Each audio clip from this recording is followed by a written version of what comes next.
this defense, and rightfully so, was switched up at the end of the Kraken game. And if you're watching us on YouTube, we're going to pull up the prospected lineup as of right now, and we'll talk about the defense because P.O. Joseph was moved up with Chris Letang on the first pairing. Brian Dumoulin was demoted to the second pairing with Jeff Petrie. And Marcus Pettersson, whether fair or not, was placed on the third pairing with Jan Ruda. So, Horwat, before we get into whether or not these lines will actually stick past just the late game changes, what do you think of this configuration that Mike Sullivan tossed out there and late in the game against the Kraken? I do think it's totally unfair to Marcus Pettersson. That sucks because I thought he's looked pretty good to start the season. I think I forget who it was. It was either Getzoff or Mears said that Pettersson, you could argue, has been the best defenseman on this team so far. Bet you didn't expect that one going into the year because whoever said it, they're not wrong. Totally not wrong. He absolutely could be the best defenseman on this team right now. So I don't know what I don't know what lineup shift I would have made if I'm taking Dumoulin off that top line. Do we just immediately bump Pettersson up? Is it just the easy 1-2 switch? Or do you really have that much faith in P.O. Joseph playing alongside Chris Letang? I know we saw it before, but it was a small sample size and a much different season. Mm-hmm. This is now full regular season hockey. If you have that kind of faith and things work out, thing is, Pettersson and Joseph both looked good. They both looked fast. Pettersson has looked faster, by the way, much quicker. So does a demotion like that for Dumoulin immediately come with a demotion for Pettersson? That's hard to say because that's what this looked like. It looks like he said all three of you. Obviously that's exactly what it is. All three of you are getting new line mates, just in the middle of a game. Have fun, figure it out. The weird thing about this too, and I would obviously have to go back and look at deployment and time on ice at 5-on-5, and it's such a small sample size, it's hard to account, but this might even be wrong that we have up here because you know what they might do? They might have Dumoulin and Petrie be the third pairing. Like that might be deployed as the third pairing, and Pettersson Ruda might be the second one because when I look at Pettersson, he's been the best defensive defenseman for the Pittsburgh Penguins, and guess what? He's kind of flared a little bit in the offensive zone too.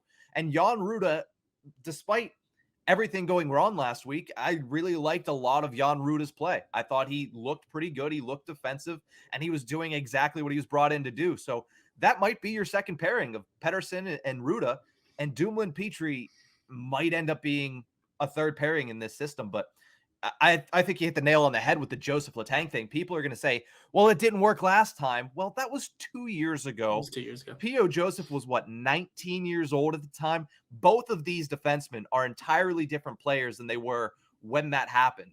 So I wouldn't hate to see this get a little bit of run here. Like, give them maybe the back-to-back this week and maybe that weekend game against the Seattle Kraken. I don't know, but you need something to be changed because it did not look good last week. It was not supportive of the offensive game, and it certainly wasn't supportive of the defensive game because the Penguins were giving up a lot of high-quality chances, which is something you weren't able to say in the first 5.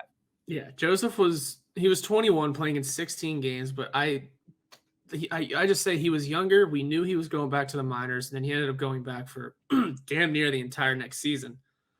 But those 16 games, like I said, it was different hockey. You were playing the same team in back-to-back nights. You're playing not in front of a crowd. It was the COVID year, so it was a little different of a sport kind of. And plus, he was put up there through injuries. It was a much different situation where he had to play there. Whereas now he's up there because Dumoulin's falling apart in front of our eyes, and I think I would have just put Pettersson up there just because of how good he's looked, but and for whatever reason they didn't want to do that with Pettersson. So be it. So I guess we'll just have to wait and see. They'll be practicing a little bit. Maybe we'll see if the defensive lines and the defensive pairings have switched. But I think my idea of it would be to put Pettersson up on that first line and keep Joseph on 3 and Dumoulin at 2. That's just me, though.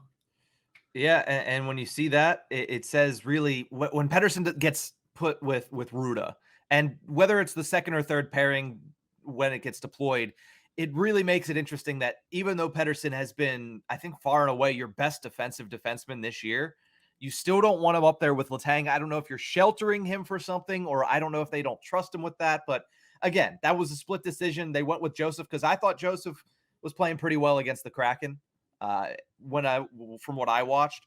So it's really going to be intriguing come noontime whenever practice begins and we see who is with who on that defense pairings. Because, when you look at who else is there, is Ruhwedel really going to be a step up? I mean, maybe from what Dumoulin has been, but on the left, on his off wing as well. Like that much of a step up? And even with Ty Smith down in the minors, I know a lot of people are still clamoring for Ty Smith, but he's not going to help your defensive issues right now. Offensively, yes, he will add to your game, but I don't think he's really going to help on the defensive side, which is where right now the Penguins really need to focus in here the next couple games.